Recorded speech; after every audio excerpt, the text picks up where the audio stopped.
കാണുന്നത് നേഴ്സ് റൂമിൽ കിടന്ന് ഉറങ്ങിപ്പോയ സെയിനെയാണ്. സെയിൻ താണ്ടെ ചാടി ഇരുന്നേക്കുന്നുണ്ട്. സെയിൻ എന്ന് പറയുമ്പോൾ എനിക്ക് മാറിപ്പോകുന്നുണ്ട് കേട്ടോ. കാരണം ഇതിലും സെയിനാണ്. നമ്മുടെ ഹെൽ യൂണിവേഴ്സിറ്റിയിലെ ഹീറോയിന്റെ പേരും സെയിൻ എന്നാണ്. എല്ലാം സെയിനാണ്.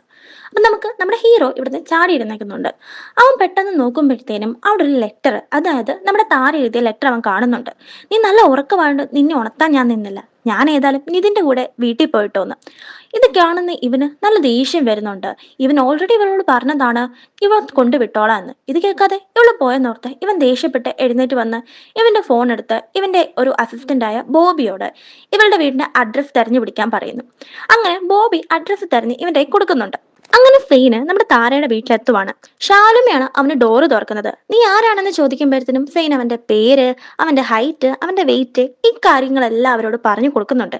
എന്നിട്ട് അവരോട് പറയുന്നുണ്ട് നിങ്ങൾ ഇവിടുത്തെ ആരാണെന്ന്. അപ്പൊ അവര് പറയുന്നുണ്ട് ഞാൻ ഷാലുമ. എന്നിട്ട് അവൻ അവരോട് പറയുന്നുണ്ട് എന്നെ ഇവിടെ വെയിറ്റ് ചെയ്തെന്ന് പറഞ്ഞാൽ ഉറപ്പായിട്ടും താര നിങ്ങളോട് ദേഷ്യപ്പെടുമെന്ന്.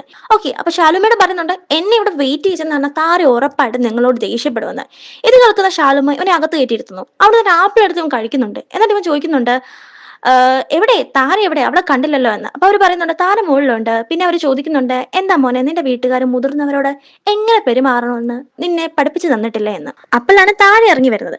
താരെ കാണുമ്പോ തന്നെ സെയിന് ഹായ് താര, നീ ഇവിടെ എപ്പോ വന്നു, ഞങ്ങൾ ഒരുമിച്ച് പഠിക്കുന്നവരാണെന്ന്. അപ്പൊ താര ഷാലുമയോട് പറയുന്നുണ്ട്. അവര് ചോദിക്കുന്നുണ്ട് ഇവൻ ആരാണെന്ന്. ആ കൂട്ടത്തിൽ തന്നെ ഇവള് പറയുന്നുണ്ട്, അതായത് താര ഷാലുമയോട് പറയുന്നുണ്ട് ഞാനൊരു അസൈൻമെന്റിന്റെ കാര്യം പറഞ്ഞില്ലായിരുന്നോ, ആ അസൈൻമെന്റ് ഞങ്ങൾക്ക് ഒരുമിച്ചാണ് കേട്ടോ ചെയ്യേണ്ടത്. ഏതായാലും ഞാൻ ഒന്ന് പോയിട്ട് വരാന്ന് പറഞ്ഞ് സെയിനെയും കൂട്ടി ഇവള് പുറത്തോട്ട് പോവാണ്. ഈ ടൈമില് സെയിനോട് താര ചോദിക്കുന്നുണ്ട് നിനക്കൊന്ന് പറഞ്ഞിട്ട് വന്നുകൂടായിരുന്നു, അല്ല എത്ര പെട്ടെന്ന് നീ ഇങ്ങോട്ട് എന്താണ് കയറി വരുന്നത്. അപ്പൊ സെയിം പറയുന്നുണ്ട് നോക്കൂ ഞാൻ നിന്റെ ബോയ് ഫ്രണ്ട് ആണെന്ന്. അപ്പൊ താര പറയുന്നുണ്ട് ശരിയായിരിക്കാം, പക്ഷെ ഞാൻ ഇവിടെ ആരോടും അത് പറഞ്ഞിട്ടില്ല. അപ്പം സെയിൻ ചോദിക്കുന്നുണ്ട് എന്താ താര ഇങ്ങനെ എന്നെ പോലെ ഒരാളെ ബോയ് ഫ്രണ്ട് ആക്കി വെക്കുക എന്ന് പറയുന്നത് അതൊരു മെഡൽ തന്നെയാണ്, നീ എന്താ ഇതൊക്കെ ആരോടും പറയാത്തതെന്ന്. ഇപ്പൊ താര പറയുന്നുണ്ട് എനിക്ക് അത് കുറച്ച് സമയം വേണം എല്ലാവരോടും ഒന്ന് പറഞ്ഞ് കൺവിൻസ് ചെയ്യിക്കാനെന്ന്. എന്നിട്ട് ഇവർ രണ്ടും കൂടി ഇങ്ങനെ പുറത്തോട്ട് വരുവാണ്. ആ ടൈമിൽ സെയിൻ താരയോട് ചോദിക്കുന്നുണ്ട് നീ എന്തിനാണ് നിതിന്റെ കൂടെ വീട്ടിലേക്ക് വന്നതെന്ന്. അപ്പൊ താര പറയുന്നുണ്ട് നീ നല്ല ഉറക്കമായിരുന്നു, ഞാൻ നിനക്ക് വേണ്ടി അവിടെ ഒരു ലെറ്റർ എഴുതി വെച്ചിട്ടുണ്ടായിരുന്നു, നീ കണ്ടില്ലെന്ന്. അപ്പൊ ഈ നൊണയൻ സെയിനാണെങ്കിൽ ഞാൻ കള്ളം പറയുവാണ് എന്റെ പൊന്നു താര, ഞാൻ അതൊന്നും കണ്ടില്ല, ഞാൻ സ്കൂൾ മൊത്തം ഇന്നലെ വൈകിട്ട് രാത്രിയോളം ഞാൻ നിന്നെയും തേടി അതുവഴി നടക്കുവായിരുന്നു താര, നീ എന്താ ഇതൊന്നും മനസ്സിലാക്കാത്തതെന്ന്. എന്നിട്ട് നമ്മുടെ സെയിൻ താരയോട് പറയുന്നുണ്ട് താര ഞാൻ മെസ്സേജ് അയച്ചാൽ അപ്പൊ തന്നെ എനിക്ക് റിപ്ലൈ തരണം, ഞാൻ കോൾ ചെയ്യുവാണെങ്കിൽ അപ്പൊ തന്നെ കോൾ അറ്റൻഡ് ചെയ്യണം, അല്ലാതെ ഫോൺ ചാർജിൽ ഇട്ടിരിക്കുവാണ് അത് മറ്റേത് അങ്ങനത്തെ റീസൺസ് ഒന്നും പറയുന്നത് എനിക്ക് ഇഷ്ടമല്ലെന്ന്. ഇത് കേൾക്കുന്ന താര പറയുന്നുണ്ട് ഞാൻ മെസ്സേജ് അയച്ച് ഒരു 2-3 ദിവസം കഴിഞ്ഞ് നീ എനിക്ക് റിപ്ലൈ തന്നാലും എനിക്ക് കുഴപ്പമില്ല, വിളിച്ചോടനെ എടുക്കണമെന്നൊന്നുമില്ല, നമ്മുടെ ഫോണല്ലേ, ചിലപ്പോൾ ചാർജ് തീർന്നു പോകും, ചാർജ് ഇടണം, അങ്ങനത്തെ സീനൊന്നുമില്ലെന്ന്. ഇതൊക്കെ കേൾക്കുന്ന സെയിൻ ആണെങ്കിൽ ആകെ ഇങ്ങനെ വണ്ടടിച്ചിരിക്കുവാണ്. എന്നിട്ട് സെയിം പറയുന്നുണ്ട് നിന്നെ കോളേജിൽ നിന്ന് ഞാൻ ഡ്രോപ്പ് ചെയ്യാട്ടോ, നീ എന്നോട് കാറിലേക്ക് പോരാൻ പറയുന്നുണ്ട്. അപ്പൊ താര അവന്റെ കൂടെ പോകുമ്പോൾ അവൻ പറയുന്നുണ്ട് എന്റെ ഒരു ഫ്രണ്ട് വണ്ടിയിൽ ഇരിപ്പുണ്ട്, ഏതായാലും അവള് ഫ്രണ്ട് സീറ്റിലായിട്ടിരിക്കുന്നത്, നിനക്കത് പ്രശ്നമൊന്നുമില്ലല്ലോ എന്ന്. താര അത്രയും നല്ലതെന്ന് പറഞ്ഞ് പറയുന്നുണ്ട് എനിക്ക് കുഴപ്പമൊന്നുമില്ല, ഞാൻ പുറകെ തന്നെ ഇരുന്നോളാം എന്ന്. കാറിൽ കയറി കഴിയുമ്പോഴത്തേനും സെയിൻ ആ ഫ്രണ്ടിനെ താരയ്ക്ക് ഇൻട്രൊഡ്യൂസ് ചെയ്യുന്നുണ്ട്. സാം എന്നാണ് അവളുടെ പേര്. സാമിനെ താര ഹായ് പറയുന്നുണ്ടെ പോലും സാമിന് അത് അത്രയ്ക്ക് ഇഷ്ടമാവുന്നൊന്നുമില്ല, അവൾക്ക് എന്തോ താര അത്ര പിടിച്ചിട്ടില്ല. ഈ ടൈമിൽ വണ്ടി മുന്നോട്ട് പോകുമ്പോഴത്തേനും സെയിനാണെങ്കിൽ താരയെ ശ്രദ്ധിക്കുന്നുണ്ട്. അവള് ജലസ് ആവുന്നുണ്ടോ എന്നൊക്കെ അറിയാനായിട്ടാണ് അവൻ അങ്ങനെ നോക്കുന്നത്. പക്ഷെ താരയാണല്ലോ ഒന്നും മൈൻഡ് ചെയ്യാതിരിക്കുകയാണ്. ഈ ടൈമിൽ സാം പറയുന്നുണ്ട് ഈ ഒരു വീക്കെൻഡില് നമുക്ക് ലിസിയുടെ ഒരു പാർട്ടി വരുന്നുണ്ട് സെയിൻ, നമുക്ക് ഒരുമിച്ച് പോയാലോ എന്ന്. സെയിൻ ആദ്യം അങ്ങനൊന്നും സമ്മതിക്കുന്നില്ല. പെട്ടെന്ന് തന്നെ നമ്മുടെ ഈ സാമ പറയുന്നുണ്ട് സെയിൻ അവിടെ നിനക്ക് എന്നെ സർപ്രൈസ് വെച്ചിട്ടുണ്ട് എന്ന് പറഞ്ഞിട്ട് അവനെ കവളിൽ ഒരു ഉമ്മ കൊടുക്കുവാണ്. പാവൻ സെയിന് അത് എക്സ്പെക്ട് ചെയ്ത് പോലും ഉണ്ടായിരുന്നില്ല. ഈ ടൈമിൽ തന്നെ ആ പുറകോട്ട് നോക്കുന്നുണ്ട് താര ജലസായെന്ന് അറിയാനായിട്ട്. പക്ഷെ താര എവിടുന്ന് ജലസാവാൻ, അവൾക്ക് ഒരു മൈൻഡും ഇല്ല. സ്കൂൾ എത്തിക്കഴിയുമ്പോഴത്തേനും താര പറയുന്നുണ്ട് ദേ ഞാൻ പോവാട്ടോ, എനിക്കൊരു വർക്ക് ഉണ്ടായിരുന്നു, ക്ലാസ് ഉണ്ടായിരുന്നു, ലേറ്റ് ആകാൻ പറ്റില്ലെന്ന് പറഞ്ഞാൽ അവള് പെട്ടെന്ന് കാറിൽ നിന്ന് ഇറങ്ങി പോവാണ്. ഈ ടൈമില് സെയിന് നമ്മുടെ സാമിനോട് അത്യാവശ്യം നന്നായിട്ട് ദേഷ്യപ്പെടുന്നുണ്ട്. ഇതിനിടെ തന്നെ നമ്മുടെ താരയുടെ വീട്ടിലേക്ക് നിതിൻ വരുന്നുണ്ട്. നിതിൻ വരുമ്പോഴത്തേനും ഷാലുമ പറയുന്നുണ്ട് അവൾ ഓൾറെഡി സെയിൻ എന്ന് പറയുന്ന ഒരുത്തന്റെ കൂടെ പോയെന്ന്. ഇത് കേൾക്കുന്ന നിതിന് കുറച്ച് സങ്കടമൊക്കെ ആവുന്നുണ്ട് കേട്ടോ. ഇവിടുന്ന് സീൻ കട്ട് ചെയ്താൽ നമ്മുടെ സാമിനെയും അതുപോലെ തന്നെ സെയിനെയുമാണ് കാണിക്കുന്നത്. ഈ സാം സെയിന്റെ ദേഹത്ത് കൂടുതൽ കൈയൊക്കെ വെക്കുമ്പോൾ പറയുന്നുണ്ട് ഒന്ന് വിട്ടേ വേണം, നീ എന്തീ കാണിക്കുന്നതെന്ന്.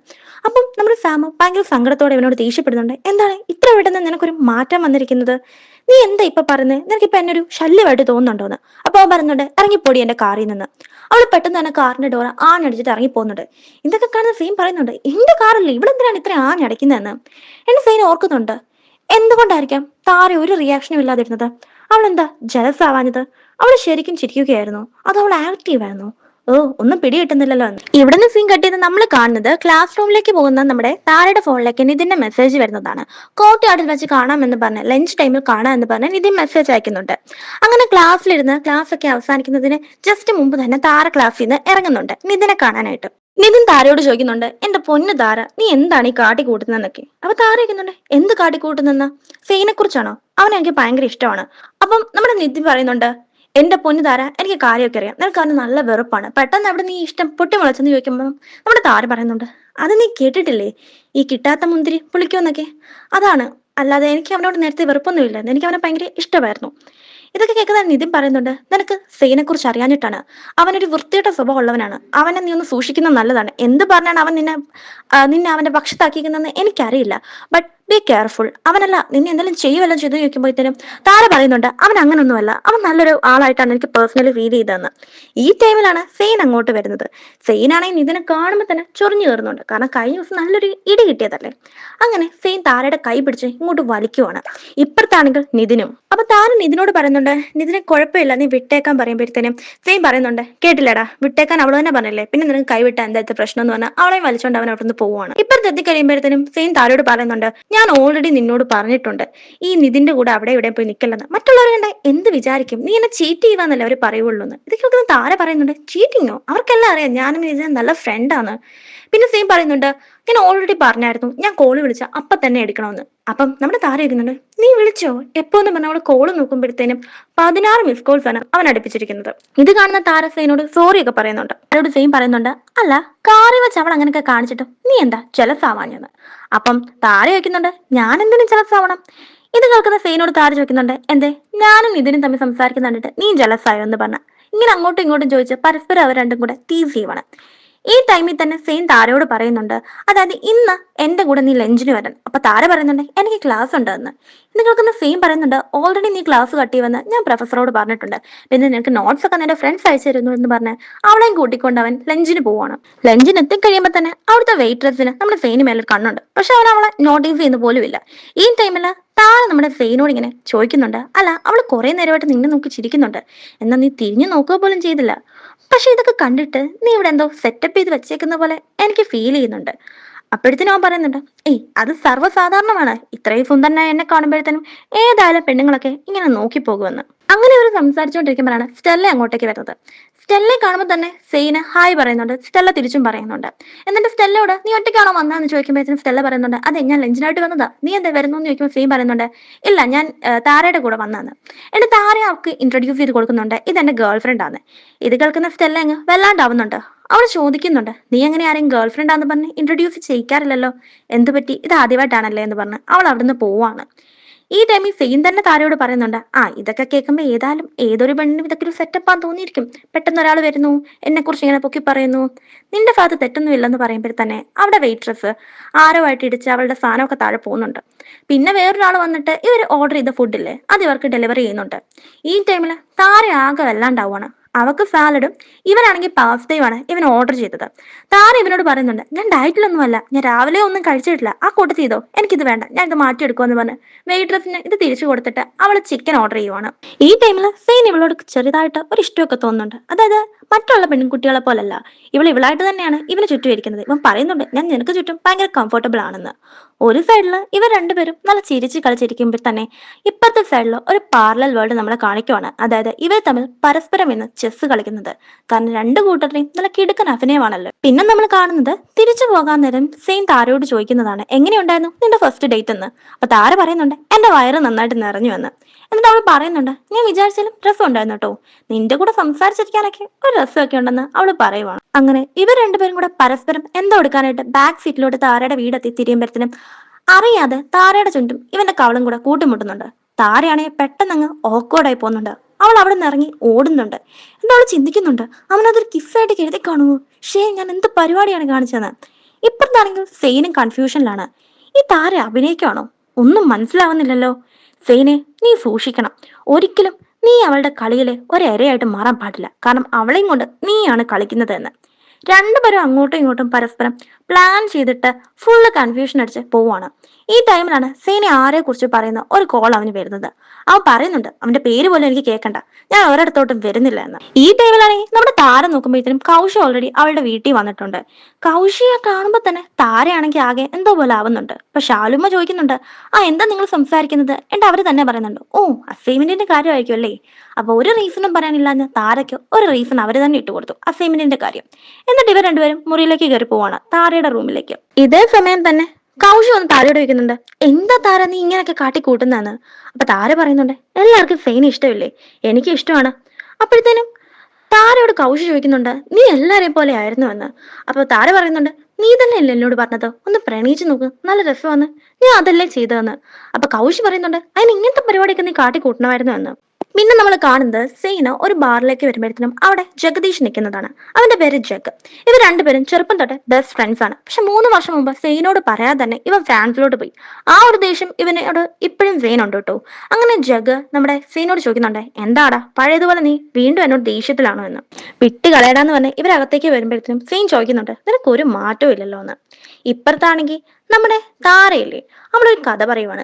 അതായത് പണ്ട് സെക്കൻഡറി 4ാം ക്ലാസ്സിൽ പഠിക്കുമ്പോഴത്തേനും ഒരു ചെറുക്കൻ ലൈബ്രറിയിൽ ഞാൻ വീഴാൻ പോയപ്പം എന്നെ ഹെൽപ്പ് ചെയ്തെന്ന് പറഞ്ഞില്ലേ, അത് സെയിനായിരുന്നു. അന്ന് തൊട്ട് തുടങ്ങി ഇഷ്ടമാണ് എനിക്ക് അവനോടെന്ന് പറയുന്നുണ്ട്. ഇതൊക്കെ കേൾക്കുന്ന കൗശിയാണെങ്കിൽ ആകെ അന്തം വിട്ട് കുന്തം വിഴിഞ്ഞ പോലെ നിൽക്കുവാണ്. എന്നിട്ട് അവൾ ഇവളോട് പറയുന്നുണ്ട്, എന്ത് കാര്യം ഉണ്ടല്ലോ അപ്പൊ തന്നെ എന്നെ അപ്ഡേറ്റ് ചെയ്യണം കേട്ടോ എന്ന്. എന്നിട്ട് കൗശി താരോട് വെക്കുന്നുണ്ട്, അല്ല കാര്യങ്ങൾ എവിടെ വരെ എത്തി. അപ്പൊ താര പറയുന്നുണ്ട്, ഇന്ന് ഞാനും സേനും കൂടെ ലഞ്ചിന് പോയെന്ന്. അപ്പൊ കൗശി ചോദിക്കുന്നുണ്ട്, എടി നീ ക്ലാസ് കെട്ടിയത് ലഞ്ചിനൊക്കെ പോകാൻ തുടങ്ങിയോ, എന്റെ മോളെ നല്ല ഡെവലപ്മെന്റ് ഉണ്ടെന്ന്. ഇപ്പുറത്തെ സ്ഥലത്താണെങ്കിൽ സെയിനോട് നമ്മുടെ ജഗദീഷില്ലേ, അവൻ കൂടുതൽ കാര്യങ്ങൾ ചോദിക്കുവാണ്. അതായത് അവൻ ഇപ്പൊ ഡേറ്റ് ചെയ്യുന്ന ആളെ കുറിച്ച്. അതുപോലെ തന്നെ അവൻ ചോദിക്കുന്നുണ്ട്, നീ എന്താണ് ഇതുവരെയായിട്ടും കൗശിയെ വീഴ്ത്തിയില്ല എന്ന്. അപ്പൊ സെയിം പറയുന്നുണ്ട്, അത് നടക്കുന്ന കേസൊന്നുമല്ല, പക്ഷെ ഒരിക്കൽ ഞാൻ അവളെ വീഴ്ത്തിയിരിക്കുമെന്ന്. അപ്പൊ ഇവൻ ചോദിക്കുന്നുണ്ട്, കുറെ കാലങ്ങളായല്ലോ. പിന്നെ ഇവൻ ചോദിക്കുന്നുണ്ട്, നീ ഏതായാലും ലിസിയുടെ പാർട്ടിക്ക് വരില്ലേ എന്ന്. അപ്പോഴത്തേനും നമ്മുടെ സെയിം പറയുന്നുണ്ട്, ലിസിയുടെ പാർട്ടിയിലോ അവിടെ ആ സാമന്ത കാണും, എനിക്ക് അവളെ ഇഷ്ടമേ അല്ലെന്ന്. അപ്പൊ അവൻ ചോദിക്കുന്നുണ്ട്, എന്താണ് ഇത്തവണ നീ ആരെങ്കിലും സീരിയസ് ആയിട്ട് പ്രേമിക്കുവാണോന്ന്. അപ്പോഴാണ് അങ്ങോട്ടേക്ക് ഫ്ലോ അല്ലെങ്കിൽ റിവർ എന്ന് ഇവരെ വിളിക്കുന്ന ഒരുത്തൻ വരുന്നത്. ഇവനെ നമുക്ക് ആരും എന്ന് വിളിക്കാം, നീണ്ട ഒരു പേരാണ് ഇവനുള്ളത്. ഇവൻ എന്തുകൊണ്ടാണ് ഇവരൊക്കെ റിവർ എന്ന് വിളിക്കുന്നതെന്നറിയാവോ? എവിടെ പ്രശ്നം ഉണ്ടെങ്കിലും പുള്ളി ഓടിയെത്തും. എവിടെ അടിക്കാനുണ്ടെങ്കിലും കള്ളടിക്കാനുണ്ടെങ്കിലും ഇവൻ ഓടിയെത്തും. എല്ലാ പ്രോബ്ലംസിനും അവസാനം വരെ നിൽക്കുന്ന നല്ലൊരു ബെസ്റ്റ് ഫ്രണ്ടാണ്. അതാണ് ഇവനെ ഈ ഫ്ലോ അല്ലെങ്കിൽ റിവർ എന്ന് ഇവർ പരസ്പരം വിളിക്കുന്നത്. അവൻ ഇങ്ങോട്ട് വന്നിട്ട് ജഗദീഷിനോട് പറയുന്നുണ്ട്, അതെങ്ങനെ നടക്കാനാ, സെയിൻ ഇപ്പൊ ഒരാളെ ഡേറ്റ് ചെയ്തോണ്ടിരിക്കുവല്ലേ എന്ന്. അപ്പം ജഗദീഷ് ചോദിക്കുന്നുണ്ട്, ആരെ? അപ്പം നമ്മുടെ ഈ റിവർ ഇല്ലേ ആരും ആ പറയുന്നുണ്ട്, മറ്റാരെയല്ല കൗശിയുടെ ബെസ്റ്റ് ഫ്രണ്ടിനെയെന്ന്. നീ അവളെ ഒന്ന് കാണണം, ഒരു കണ്ണാടിയൊക്കെ വെച്ച് ഏത് നേരം പുസ്തകത്തിലിരിക്കുന്ന ഒരു പുസ്തക പുഴുവിനെന്ന്. അപ്പം സെയിനോട് നമ്മുടെ ഈ ജഗ് ചോദിക്കുന്നുണ്ട്, എടാ നീ അങ്ങനത്തെ പെണ്ണുങ്ങളെയൊക്കെ പ്രേമിക്കാൻ തുടങ്ങിയോ? നീ ലുക്കിനും സ്റ്റാറ്റസിനും വേണ്ടിയല്ലേ ഓരോരുത്തരെയും പ്രേമിച്ചുകൊണ്ടിരുന്നതെന്ന്.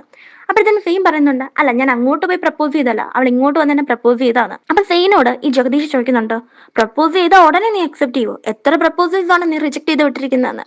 ഇതൊക്കെ കേൾക്കുന്ന സെയിം പറയുന്നുണ്ട്, എടാ എനിക്കൊരു പ്ലാൻ ഉണ്ട്, ഈ പ്ലാൻ വഴി എനിക്ക് കൗശിയിലേക്ക് എത്താൻ സാധിക്കുമെന്ന്.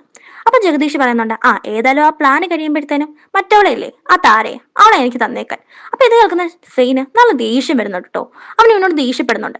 ഈ ടൈമിൽ ജഗദീഷ് ഇവനോട് സോറി പറയുന്നുണ്ട്. എന്നിട്ട് പറയുന്നുണ്ട്, ഈ വീക്കെൻഡിൽ ഞാനൊരു പാർട്ടി സംഘടിപ്പിക്കുന്നുണ്ട്, നീ പറ്റുമെങ്കിൽ അവളെയും കൂട്ടി അങ്ങോട്ട് പോവാ, വേറെ ഒന്നിനുമല്ല, ജസ്റ്റ് ഒന്ന് കണ്ടിരിക്കാൻ, ജസ്റ്റ് ഒന്ന് പരിചയപ്പെടാനെന്ന്.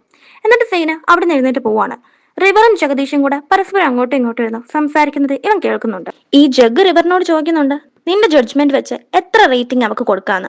അപ്പം അവൻ പറയുന്നുണ്ട്, ഒരു 5 കൊടുക്കാം. ഇതൊക്കെ കേൾക്കുന്ന സെയിനാകെ അങ്ങോട്ട് അതൊന്നും ഇഷ്ടപ്പെടുന്നില്ല. അതായത് ഇവന് താരയോട് എന്തോ ഒരു സോഫ്റ്റ് കോർണർ വന്നതുപോലെ. ഇതോടുകൂടിയാണ് ഈ ഒരു എപ്പിസോഡ് അവസാനിക്കുന്നത്. എങ്ങനെയുണ്ട്? സീരീസ് നല്ലതല്ലേ? സോ നെക്സ്റ്റ് എപ്പിസോഡുമായിട്ട് വരുന്നത് വരയ്ക്കും take care, Tata, bye by. പിന്നെ എന്തൊക്കെ എപ്പിസോഡ്സ് ഇട്ടാലും നിങ്ങൾ ആരും ഇതുവരെ ഈ വിഷസ് കുഡ് കില്ലിൽ നിന്നും പുറത്തു വന്നിട്ടില്ലെന്ന് എനിക്ക് മനസ്സിലാവുന്നുണ്ട്. വിഷസ് കുഡ് കില്ലാണെങ്കിൽ ഇപ്പോഴും വീണ്ടും വീണ്ടും കണ്ടുകൊണ്ടിരിക്കുവാണ്. എനിവേ യൂട്യൂബ് തന്നൊരു പണി കൊണ്ട് കുറെ എപ്പിസോഡ്സ് ഒക്കെ കുറെ പേർക്ക് കാണാൻ പറ്റിയില്ലെങ്കിലും ആ ഓഡിയോ മാത്രം എത്രയോ പേര് കേൾക്കുന്നുണ്ടെന്ന്. So anyway tata, bye bye, take care.